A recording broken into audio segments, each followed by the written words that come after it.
ನಮಸ್ಕಾರ ಎಲ್ಲರಿಗೂ. ನನ್ನ ಹೆಸರು ಶರಾನ್ ಕುಂದರ್. ಇವತ್ತಿನ ಫಸ್ಟ್ ರೆಸಿಪಿಗೆ ತಮ್ಮೆಲ್ಲರಿಗೂ ಸ್ವಾಗತ. ಇವತ್ತೊಂದು ತುಂಬಾ ಸಿಂಪಲ್ ಹಾಗೂ ಟೇಸ್ಟಿ ಆದ ದೋಸೆ ರೆಸಿಪಿ ಹೇಳಿಕೊಡ್ತೇನೆ ಆಯ್ತಾ. ಈ ಸಿಂಪಲ್ ಆದ ರೆಸಿಪಿಗೆ ಯಾವ ಏನೋ ಸೋಡಾ ಇಲ್ಲದ್ರೆ ಈಸ್ಟಿನ ಅವಶ್ಯಕತೆ ಇಲ್ಲ. ರೆಸಿಪಿ ಸ್ಟಾರ್ಟ್ ಮಾಡುವಲ್ಲ. ನಾನು 3 ಕಪ್ ಇಡ್ಲಿ ರೈಸ್ ತಗೊಂಡಿದ್ದೇನೆ ಆಯ್ತಾ. ಇದಕ್ಕೆ 1 ಟೀ ಸ್ಪೂನ್ ಮೆಂತೆ ಹಾಕಿ ಚಂದ ಮಾಡಿ ತೊಳಿರಿ. 3 ಸರ್ತಿ ನಾನು ತೊಳೆದಿದ್ದೇನೆ. ತೊಳೆದಾದ ಮೇಲೆ ಅರೌಂಡ್ 3 ರಿಂದ 4 ಗಂಟೆ ಒಳ್ಳೆ ರೀತಿಯಲ್ಲಿ ನೆನೆಸಲಿ. ನಿಮ್ಮ ಹತ್ರ ಟೈಮ್ ಇದ್ರೆ 6 ಗಂಟೆ ಇಟ್ಟರೆ ಉತ್ತಮ. 6 ತಾಸು ನಂತರ ಒಳ್ಳೆ ರೀತಿಯಲ್ಲಿ ಅಕ್ಕಿ ಹಾಗೂ ಮೆಂತೆ ನೆನೆಸಿ ಆದ ಮೇಲೆ ಇದನ್ನೊಂದು ಗ್ರೈಂಡರ್ಗೆ ಹಾಕುವ. ಇದರ ಜೊತೆ 1 ಕಪ್, ಅದು ಸೇಮ್ ಕಪ್ ನೀವು ಮೆಜರ್ಮೆಂಟ್ ಅಕ್ಕಿ ತಗೊಂಡ ಮೆಜರ್ಮೆಂಟ್ ಕಪ್ಪಲ್ಲಿ ತೆಂಗಿನಕಾಯಿ ಹಾಗೂ ಬಾಯ್ಲ್ಡ್ ರೈಸ್ ಇಲ್ಲದ್ರೆ ಅವಲಕ್ಕಿ 10 ನಿಮಿಷ ನೆನೆಸಿಟ್ಟ ಅವಲಕ್ಕಿ ಅಂತ ಹಾಕ್ಬೋದು. ಸ್ವಲ್ಪ ನೀರು ಹಾಕಿ ಒಳ್ಳೆ ರೀತಿಯಲ್ಲಿ ಗ್ರೈಂಡ್ ಮಾಡಿ ಒಂದು ಪಾತ್ರೆಗೆ ಟ್ರಾನ್ಸ್ಫರ್ ಮಾಡ್ತಿದ್ದೇನೆ. ಪಾತ್ರೆಗೆ ಟ್ರಾನ್ಸ್ಫರ್ ಆದ ನಂತರ ಇದೊಂದು ತುಂಬಾ ಇಂಪಾರ್ಟೆಂಟ್ ಸ್ಟೆಪ್ ಆಯ್ತಾ. ನಾವು ಯಾವುದು ಈಸ್ಟ್ ಈನೋ ಇಲ್ಲದ್ರೆ ಸೋಡಾ ಹಾಕ್ತಿಲ್ಲ. ಅದರಿಂದಾಗಿ ನಿಮ್ಮ ಕೈಯಲ್ಲಿ ಒಳ್ಳೆ ರೀತಿಯಲ್ಲಿ 5 ರಿಂದ 7 ನಿಮಿಷ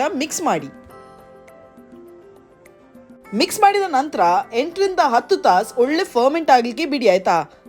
ಮನೆಯಲ್ಲಿ ತುಂಬಾ ಬೆಚ್ಚಗಿರುವ ಜಾಗ ಯಾವುದು? ನಮ್ಮ ಮನೆಯಲ್ಲಿ ಓವನ್ ಆಯ್ತಾ. ಅದರಿಂದಾಗಿ ನಾನು ಓವನಲ್ಲಿ ಇಟ್ಟಿದ್ದೇನೆ.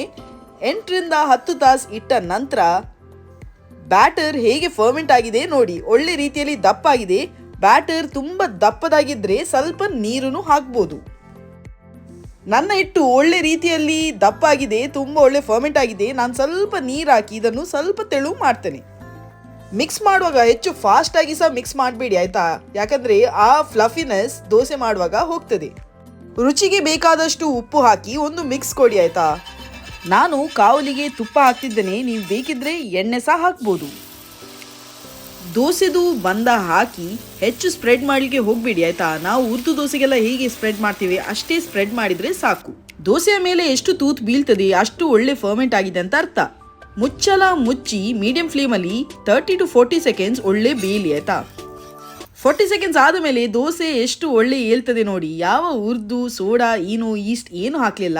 ಆದ್ರೂ ಹೆಲ್ದಿಯಾಗಿ ದೋಸೆ ಸೂಪರ್ ಆಗಿ ಕಾವಲಿಯಲ್ಲಿ ಏಳ್ತಾ ಉಂಟು. ಎಲ್ಲ ಹೆಂಗಸರದ್ದು ಸೇಮ್ ಟೆನ್ಷನ್ ಅಲ್ಲ, ನಾಳೆ ಬ್ರೇಕ್ಫಾಸ್ಟ್ಗೆ ಏನು ಮಾಡೋದು ಅಂತೇಳಿ. ನಿಮಗೆ ಸಹ ಹಾಗೆ ಆದರೆ ಈ ದೋಸೆಯನ್ನಂತೂ ಟ್ರೈ ಮಾಡಲಿಕ್ಕೆ ಮರಿಬೇಡಿ. ಲೈಕ್, ಶೇರ್ ಹಾಗೂ ಸಬ್ಸ್ಕ್ರೈಬ್ ಮಾಡ್ಲಿಕ್ಕಂತೂ ಮರಿಬೇಡಿ. ನೆಕ್ಸ್ಟ್ ರೆಸಿಪಿಯಲ್ಲಿ ಸಿಗುವ ಅಷ್ಟೊರೆಗೆ take care. Bye bye. Here we meet once again.